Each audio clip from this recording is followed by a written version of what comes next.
ಇದು ಪವಿತ್ರವಾಗಿರುವಂತಹ ಶ್ರೀದೇವಿ ಮಹಾತ್ಮೆ ಎನ್ನುವಂತಹ ಬಯಲಾಟ ಇರೋದ್ರಿಂದ ಇದರ ಪವಿತ್ರತೆಯನ್ನ ನಾವೆಲ್ಲರೂ ಅತ್ಯಂತ ಅವಶ್ಯಕವಾಗಿ ಪಾಲಿಸಲೇಬೇಕಾಗಿರ್ತಕ್ಕಂಥದ್ದು ನಮ್ಮೆಲ್ಲರ ಕರ್ತವ್ಯ. ಕಾರಣ ಯಾರು ಇದೀಗ ತಾನೇ ಸ್ನಾನವನ್ನು ಮಾಡಿ ಬಂದಿದ್ದೀರೋ ಅವರಷ್ಟೇ ವೇದಿಕೆ ಮೇಲೆ ನಿಲ್ಲಬೇಕು. ಉಳಿದಿರ್ತಕ್ಕಂಥವರೆಲ್ಲರೂ ಈ ಸ್ಟೇಜ್ನಲ್ಲಿ ಕೆಳಗಡೆ ಹೋಗ್ಬೇಕು. ಇದು ಅಸಾಮಾನ್ಯ ಅಂತ ತಾವು ಯಾರೂ ಭಾವಿಸಬಾರದು. ಯಾಕಂತ ಕೇಳಿದ್ರೆ ದೇವಿಯ ಮಹಿಮೆ ಅದ್ಭುತವಾಗಿರ್ತಕ್ಕಂಥದ್ದು, ಅಪಾರವಾಗಿರ್ತಕ್ಕಂಥದ್ದು. ಅವಳು ಲೀಲಾ ಪುರುಷರು, ನಮ್ಮೆಲ್ಲರ ಆರಾಧ್ಯ ದೈವ, ದೈವಿ ಶಕ್ತಿ, ದುಷ್ಟರ ಮರ್ದನ ಖಂಡಿತವಾಗಲೂ ಆಗ್ತವೆ. ಕಾರಣ ಯಾರು ಜಳಕ ಮಾಡಿಲ್ವೋ, ಇದೀಗ ತಾನೇ ಯಾರು ಸ್ನಾನ ಮಾಡಿಲ್ವೋ ಅವರು ಯಾರು ವೇದಿಕೆ ಮೇಲೆ ಬರಬಾರದು.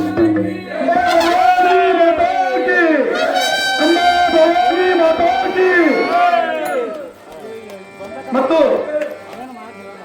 ಒಂದು ವಿಶೇಷವಾಗಿರ್ತಕ್ಕಂತಹ ಮಾತು ಈ ವೇದಿಕೆ ಮೂಲಕ ತಮಗೆ ಹೇಳಲೇಬೇಕು.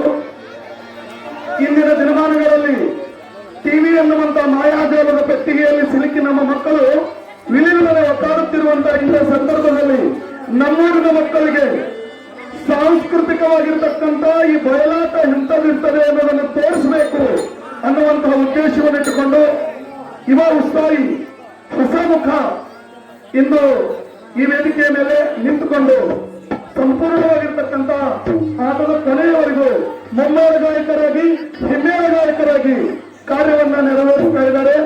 ಈ ಬಯಲಾಟ ಅನ್ನುವಂಥದ್ದು ಇಂದಿನ ದಿವಸ ನಾಶ ಆಗ್ತಾ ಇದೆ. ಯಾಕಂತ ಕೇಳಿದ್ರೆ ನಮ್ಮ 9ನೇ ತರಗತಿ ಪಾಠ ಒಂದು ಪಾಠಿದೆ ಯಕ್ಷಗಾನ ಅಂತ ಹೇಳ್ಬಿಟ್ಟು. ಅಂತ ಯಕ್ಷಗಾನಗಳಲ್ಲಿ ಬಯಲಾಟವೂ ಸಹ ನಮ್ಮ ಉತ್ತರ ಕರ್ನಾಟಕದ ಅತ್ಯಂತ ಮಹತ್ವದ ಒಂದು ಆಟ ಇದೆ. ಆಟ ಈ ವೇದಿಕೆ ಮೇಲೆ ನೆರವೇರ್ತಾ ಇದೆ.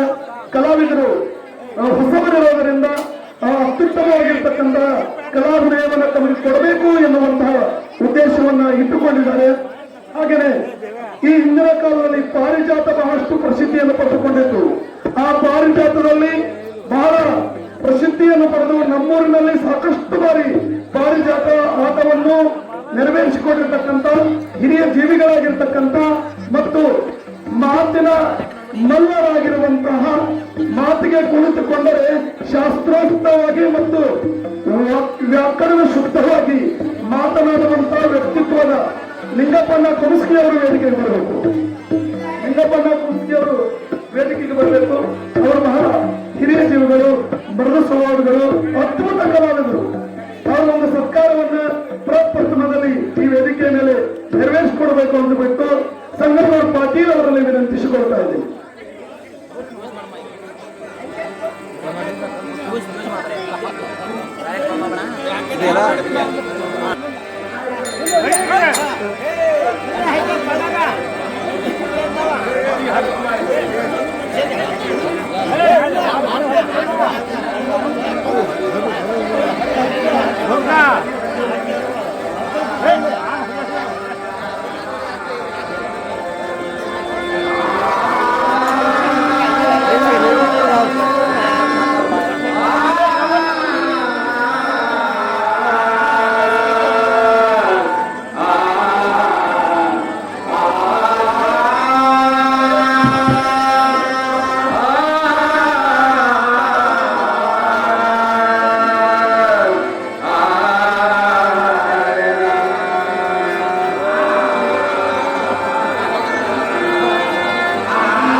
ವಕ್ರತುಂಡ ಮಹಾಕಾಯವುಳ್ಳ ಬೃಹತ್ ಶರೀರವುಳ್ಳ ಸಿಂಹಗರ್ಜನೆಯನ್ನು ಮಾಡುತ್ತಾ ಈ ಸಭಾಮಂಟಪಗಳು ಬಂದು ನಿಂತವರು ತಾವುದಾರು ದೊರೆಯೇ ಕರ್ಪೂರದ ಉರಿಯೇ ಕಂಜತನಾಗಿ ಶಿರವಂಬವಾಗಿ ಬಾಗಿ ಹರ್ಷದಿಂದ ನನ್ನನ್ನು ಮಾತಾಡಿಸ್ತಿರುವ ನೀನು ದಾರು ನಿನ್ನ ನಾಮವೇನು ಸಾರು ಸೇವಕ ದ್ವಾರ ಪಾಲಿಕ.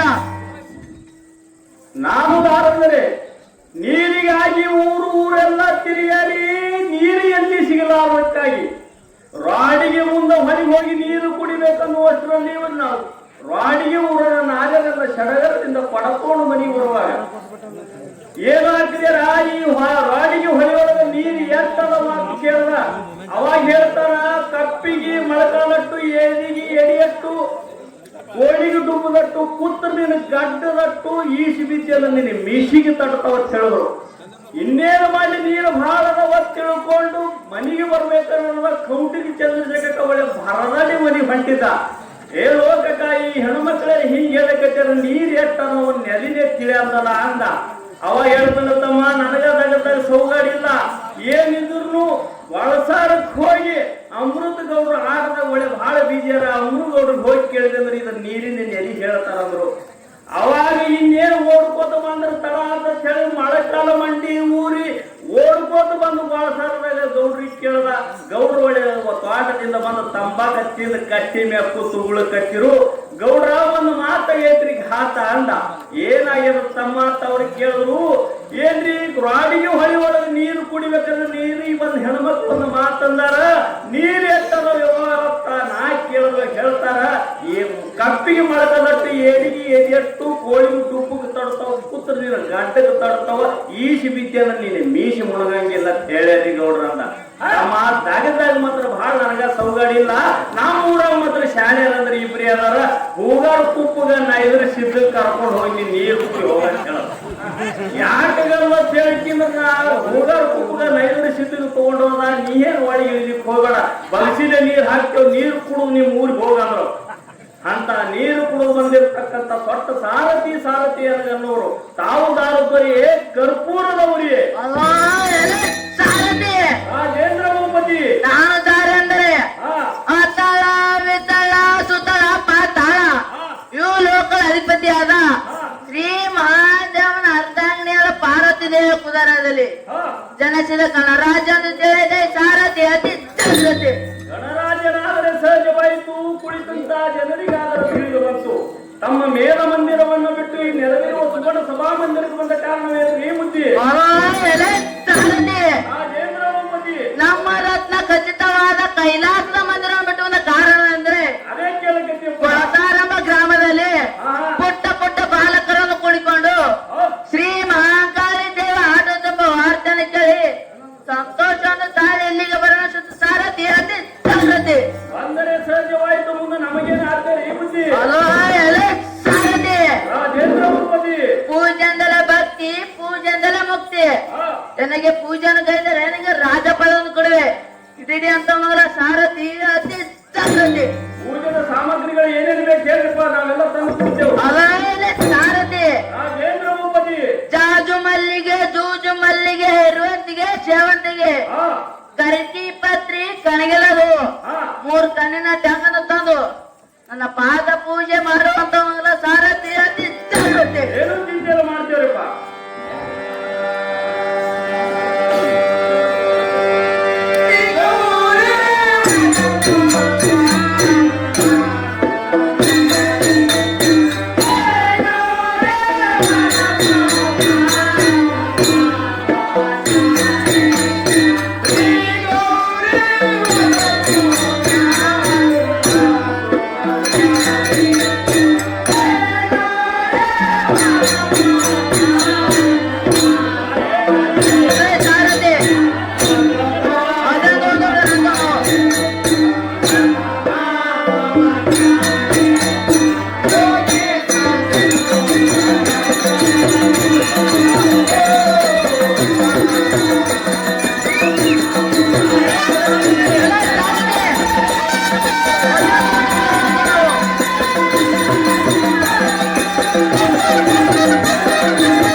ತನಕ ಮಂಡಿ ಬೇಕು, ಮುಪ್ಪೆ ತನಕ ದಂಡಿ ಬೇಕು, ಆಟಕ್ಕೊಂದು ಸಾರ್ಥಿ ಬೇಕು.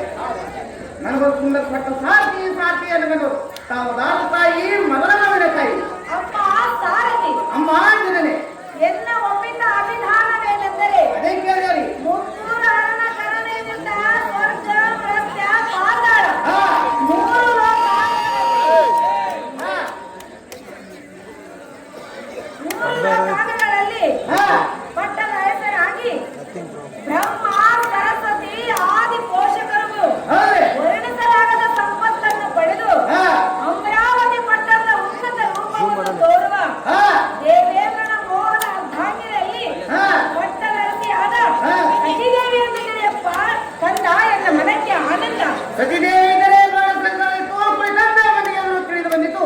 ನಿಮ್ಮ ಅಂದವಾದ ಮೇಲೆ ಮನೆ ಬಿಟ್ಟು ನೆರವಂತ ಸುಂದರವಾದ ಸಮಾಜಕ್ಕೆ ಬಂದ ಕಾರಣ ತಾಯಿ ಅಪ್ಪ ಸಾರಥಿ ಅಮ್ಮ ಆಂಜನೇಯನೇ. ಈ ಸಭಾ ಮಂದಿರಕ್ಕೆ ಬಂದ ಕಾರಣವೇನೆಂದರೆ ಅದೇ ಕೇಳಿ ಪಾಕಶಾಸನ ಕಾಮನ ತರುವಾಯ ಹಾ. ಈ ಭಾಗದೋಳು ಹಾ. ದೇವಮುಕ್ತವಾಗಿರುವ ಕಾರಣ ಭಯೋಗವಾಯಿತು ಬಾಲ ಭವ್ಯ ಗುಣಶೀಲ. ಬಂದರ ಸದಾ ಅಲ್ಲೇ ಕೂತೋಗಿ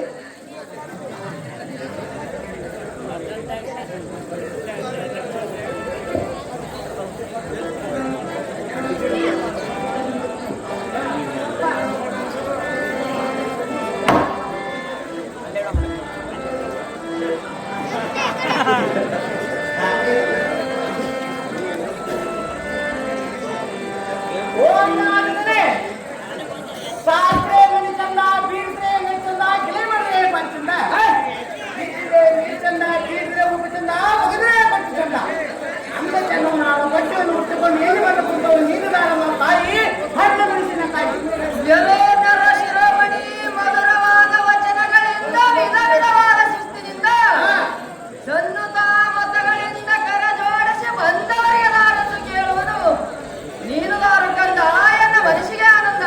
ಮಾದನೆ ನಾನು ನಾಡಂದರೆ ಇದ್ರ ಮನೆ ಇಲ್ಲವ ಪಟ್ಟಣಗಳವ ಎತ್ತುಗಳಿಲ್ಲವ ಆವ ಇವ ಇಬ್ಬರು ಸೇರ್ತವ ನಮ್ಮನ್ನು ಎತ್ತುಕೊಂಡು ಪಟ್ಟಣದ ಹಾಕುವಂತ ಸುಂದರ ಪಟ್ಟ ಸಾಧ್ಯ ಸಾಧ್ಯ ಅಂದರು ತಾವು ತಾವು ತಾಯಿ ಮಗಳ ಮಗನ ತಾಯಿ ಅಪ್ಪ ಸಾರಥಿ ಅಮ್ಮ ಎನ್ನ ಒಪ್ಪಿದ ಅಭಿಧಾನವೇನೆಂದರೆ ತಾಯಿ ಮನ್ಮಥ ದೈತರನ್ನು ಸಂಹಾರ ಮಾಡಿ ಸನ್ನುತ ದೇವತೆಗಳಿಗೆ ಮುನ್ನಡೆ ತಕ್ಕೊಂಡು ಚಿನ್ನಮಯನ ಕೃಪೆಯಿಂದ ಸುರ ಲೋಕವನ್ನೇ ಆಳುವ ಅಮರೇಂದ್ರನ ಅರ್ಧಾಂಗಿನಿಯರಾದ ರಂಭಾದೇವಿಯನ್ನು ತಿಳಿಯಪ್ಪ ಬಾಲ ಭವ್ಯ ಗುಣಶೀಲ. ಅಂಬಾದೇವಿದರೆ ಬಾಳಸವಿತು ಕುಳಿತಂತ ನೀನು ಊರಭವಾಗಿ ತೋರಿತು ನಿಮ್ಮ ಅಂದವಾದ ಮೇಲೆ ಮನೆ ಬಿಟ್ಟು ನೆರವಂತ ಸುಂದರವಾದ ಸಮಾಜಕ್ಕೆ ಬಂದ ಕಾರಣ ತಾಯಿ ಅಪ್ಪ ಸಾರಥಿ ಅಮ್ಮ ಆಂಜನೇಯನೇ. ನಮ್ಮ ರಾಜ ಮಂದಿರವನ್ನು ಬಿಟ್ಟು ಈ ಸಭಾ ಮಂದಿರಕ್ಕೆ ಬಂದ ಕಾರಣವೆಂದರೆ ಅದೇ ಕೇಳಿದೆ ತಾಯಿ ರಮಣನಾದ ಇಂದ್ರನಿಗೆ ರಮಣಿಗಳಾದ ಸಪ್ತ ನರದಿಂದ ಗಾಯನವನ್ನು ಮಾಡಿ ಆನಂದ ಪಡಿಸುವುದಕ್ಕೆ ಬರಡವಾಯಿತು ಕಂದ ಎನ್ನ ಮನಕ್ಕೆ ಆನಂದ. ಅಂದರೆ ಸದವಾಯ್ತು ಕುಳಿತಂತ ಮನೆ ಊರಭವಾಗಿ ತೋರಿತು ಅಲ್ಲೇ ನೋಡುವಾಯ್ತು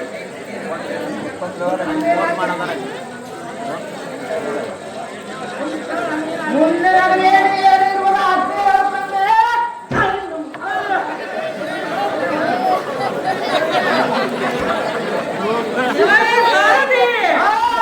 ಹಿಂದಕ್ಕೆ ಕಾಲ ಮುಚ್ಚಿದ ಸಭಾವನ್ನಾದ ಮಹಿಷಾಸುರನೆಂಬ ನಿಷ್ಕಾಣಿಯಾದ ಕರ್ಮ ರೂಟಿ ಅಟ್ಟ ಬಿತ್ಪಾಲಿಕರನ್ನು ಮಕ್ಕಳಿಕ್ಕಿ ಅಟ್ಟ ಆಸನಿಂದ ಪೂರ್ಣ ಗರ್ವಂ ಅನಂತ ಮಾಮಹಿಮನ ರಾಜ್ಯ ರಾಜೇಶ್ವರಿಯು ಥಟ್ಟನೆ ಅವರನ್ನು ಸಂವರಿಸಿ ಸರ್ವ ದೇವತೆಗಳಿಗೆ ಸೌಖ್ಯ ಉಂಟು ಮಾಡಿದಳು.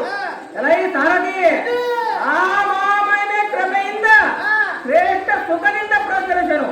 ಎಲೈ ಸಾರಥಿ ಕಾರಣ ರಾಜ್ಯ ಬೀದಿ ಚಂದ್ರ ಬೀದಿಗಳಿಗೆ ಚತುರ್ಬೀದಿಗಳಿಗೆ ಕೈ ಬೀದಿ ನಡೆಸು ತುತ್ತೂರೆಂದು ಬಾರಿಸು ಮತ್ತು ಗಜವಿಧಾನವನ್ನು ಕೆಡಿಸು ಖಂಡಿಯ ಸಾರಥಿ ಅತಿ ಜಾಗೃತಿ.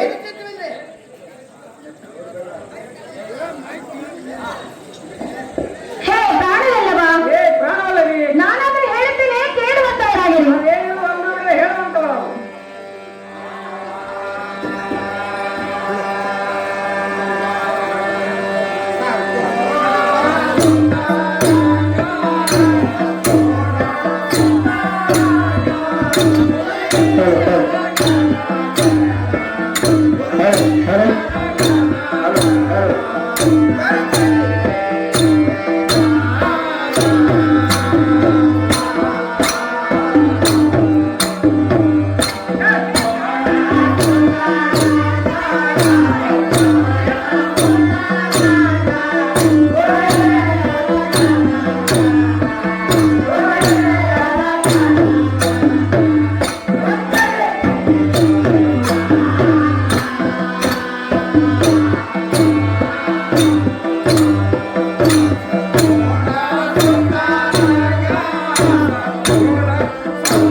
ಹೇ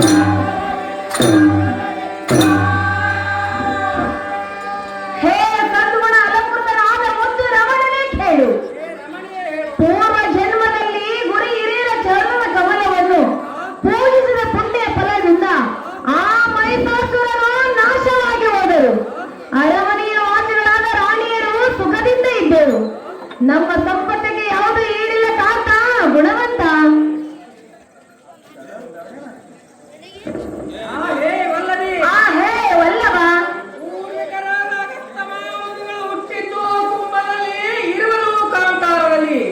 ಹೇ ಕುರಂಕಾರಿ ಹೆಂಗಾರಿಗಳೇ, ಹೇ ವಲ್ಲಭ, ಮೃಗ ಪಕ್ಷಿಗಳು ಅವರಿಗೆ ಆವರಿಸಿ ಪರಿತಾರಿಯಾಗಿ ತೋರುವುದು. ಆ ಯೋಗಿಗಳು ಮಾಡುವ ಭೋಜನವಾದರೂ ಗಡ್ಡೆ ಗೆಣಸು ಮುಂತಾದ ಪದಾರ್ಥಗಳನ್ನು ಸ್ವೀಕರಿಸುವರು. ಹೇ ವಲ್ಲಭಿ, ಹೇ ವಲ್ಲಭ, ಅಂತ ಯತ್ವರ್ಯಾದ ಅಗಸ್ತನು ಏಕಕಾಲದಲ್ಲಿ ಸಮುದ್ರವನ್ನು ತನ್ನ ಅಂಗೈಯಲ್ಲಿ ಉಪೋಷಣ ಮಾಡಿದಂತೆ. ಆಗ ಕಾರಣ ದೊಡ್ಡವರ ಕಾರ್ಯ ನಿರ್ವಹಿಸಿ ಮಿಕ್ಕಿದ ಸಾಮಗ್ರಿಯಿಂದ ಆಗಲಾರದ ಮನೆಗೆ ಸದಾನಂದ ಕವಿ. ಹೇ ಪ್ರಾಣವಲ್ಲಭ, ಹೇ ಪ್ರಾಣವಲ್ಲಭಿ, ಹೇ ಪ್ರಾಣವಲ್ಲಭನಾದ ಇಂದ್ರ ಭೂಪಾಲನೆ ಕೇಳು. ಉತ್ತಮತರವಾದ ಸುರನೇನು ಚಿಂತಾಮಣಿ ಐರಾವತಗಳು ನಮ್ಮ ವಶದಲ್ಲಿರುವು. ನಮ್ಮ ಸಂಪತ್ತಕ್ಕೆ ಹೊಂದಿಕೊಂಡಿರುವು. ಇಂಥ ವೈಭವಕ್ಕೆ ವಿಘ್ನ ಉಂಟು ಮಾಡುವ ಆ ಪಾಪಿ ಅಕ್ಕಸರು ಈಗಿನ ಕಾಲದವರು ಯಾರೂ ಇಲ್ಲ. ಶ್ರೀ ಮಹಾದೇವಿ ಅಂತಃಕರಣೆ ನಮ್ಮ ಮೇಲೆ ಪರಿಪೂರ್ಣ ಇರುವುದು ಕಾಂತ ಸದ್ಗುಣವಂತ. ಹೇ ರಮಣಿ, ಹೇ ರಮಣ, ಸೂರ್ಯನ ರಥಕ್ಕೆ ಆಧಾರಭೂತವಾದ ಗಾಳಿ ಒಂದೇ ಇರುವುದು. ಅದಕ್ಕೆ ಕಟ್ಟಲ್ಪಟ್ಟ ಕುದುರೆಗಳು 7 ಕಟ್ಟಿರುವರು. 7 ಸರಪಳಿಗಳಿಂದ ಕುದುರೆಗಳನ್ನು ಬಿಡಿದಿರುವರು. ಹೇ ರಮಣಿ, ಹೇ ರಮಣ, ಆದಿಯಾದರೂ ನೀರಾವರಿ ನಿರ್ಧಾರವಾದ ಕಾಲಕ್ಕೂ ಪೂರ್ವದಿಂದ ಪಶ್ಚಿಮಾವಧಿವರೆಗೂ ಆಗಮನ ಮಾಡುವಳು. ತತ್ಪ್ರಯುಕ್ತ ದೊಡ್ಡವರ ಕೆಲಸ ಅವರವರ ಪುಣ್ಯ ಪ್ರಭಾವಕ್ಕೆ ಪ್ರಯೋಜನವಿಲ್ಲ ರಮಣಿ, ಸದಾನಂದ ಕರ್ಣಿ. ಹೇ ಇಂದ್ರ ಮಹಾರಾಜನೇ ಕೇಳು. ಹೇ ರಮಣಿ ಹೇಳು. ವೇದಕ್ಕೆ ಅಗೋಚರವಾದ ಶತವೊಂದು ಶಕ್ರೇಂದ್ರನ ಅಂತಃಕರಣೆ ವಿಜಯ ಗಜ ನಮ್ಮ ಪುರದಲ್ಲಿ ನೆಲೆಸಿದ ಕಾರಣ ಇನ್ನ ಮೇಲೆ ನಮಗೆ ಯಾತರೆ ಭಯ ಉಂಟು. ಹೇ ಆರನೇ, ಇದಕ್ಕೆ ಆಧಾರವೇನೆಂದರೆ ವನ ಪುಷ್ಪ ಪೂರ್ವ ಮಧುಕರಮಯ ದೃಶ್ಯ ಕೋನ ಭಾನ ನಸ್ವರ ಹೃದಯ ಹಿತಕರ ಸ್ವಯಂ ಪ್ರಂ ಪಿಡಂ ಜಾತ್ಮಕ ಸಕುಲ ಉಂಟ ಭೂಂ ವಾಕುಲತೆ ಶ್ರೀಯ ಶುದ್ಧ ತದ್ಭೋತ ಮಾತ ಮವಿತೆ ಕರುಣೆ. ಹೇ ವಲ್ಲಭ, ಇದರ ಅರ್ಥವೇನೆಂದರೆ ಮಲ್ಲಿಗೆ ಹೂವು ಸಂಜೀವಿನಿ ಭ್ರಮಣ ಪಕ್ಷಿಗಳಂತೆ ಚಂಚಲಾಕ್ಷಿಯ ಕುಡಿಯೋಟಗೆ ಬಿಲ್ಲುವ ಹಬ್ಬುಗಳಿಗೆದರೆ ಆ ಚಂದ್ರನಾಥ ಮನ್ಮಥನೆಂದರೆ ದೇಹವಿಲ್ಲದವನು. ಒಬ್ಬಂಟಿಗನಾದ ಇದ್ದ ಕಾಲಕ್ಕಾಗಿ ತ್ರಿಲೋಕವನ್ನು ತನ್ನ ಮಾಯಾಜಾಲದಿಂದ ಮರಳುಗೊಳಿಸಿರುವನು. ಹೇ ವಲ್ಲಭ, ಈ ಫಲವು ಸುಕೃತಾಯಿನಿಂದಲ್ಲದೆ ಮಿಕ್ಕಿದ ಸಾಮಗ್ರಿಗಳಿಂದಲ್ಲ. ನಮ್ಮ ಪುಣ್ಯ ನಮಗೆ ಲಭಿಸುವುದು ಕಾಂತ ಸದ್ಗುಣವಂತ.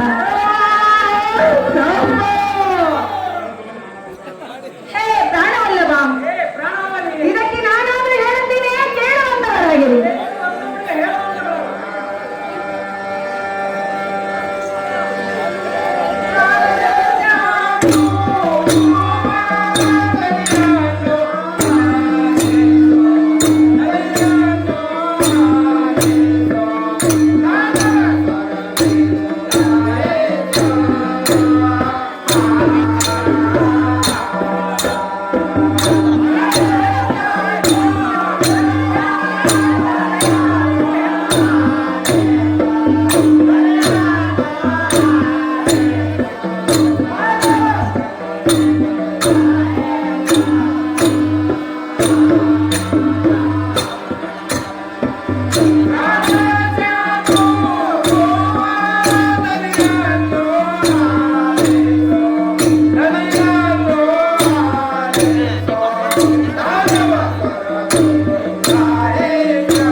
ಬಂಧನಂದಿರ್ಪ ಕರ್ತುವಿನ ದೇಹ ಭಸ್ಮಗೈದು ಶಾಂತಿ ನಿಧಿ ಶಂಕರೇಂದ್ರನ ಅಂತಕರणे ನಮ್ಮ ಮೇಲಿಂದ ಈ ಜ್ಞಾಪನ ಚಿಂತೆ ಇರೋದು.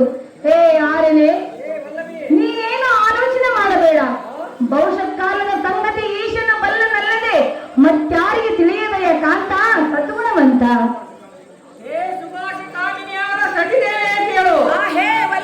ನೀನು ಮಾತ್ರ ಬಹುತ್ತೀವ್ರದಿಂದ ಅಂತಃಪುರಕ್ಕೆ ಕೆಳವಂತಕ್ಕೆ ಆಗು. ಯಾಕೆಂದರೆ ಆ ದುರಕ್ಕಸರ ಘೋರ ಶಿವನಿಗೆ ಎನ್ನ ಕೈಯಲ್ಲಿರುವ ತೀರ ಮಾತ್ರವೆಲ್ಲವೂ ಜಾರಿ ಭೂಮಿಗೆ ಬಿತ್ತು. ಇನ್ನು ಮೇಲೆ ಶರಣಾಗತ ರಕ್ಷಕನೆಂಬ ಬಿರುದು ಈಶ್ವರನೇ ಪಾರುಗಾಣಿಸುವ ಭಾರವನ್ನು ಕುರಿತು ಕಾಣುತ್ತೆ ಗುಣವಂತೆ.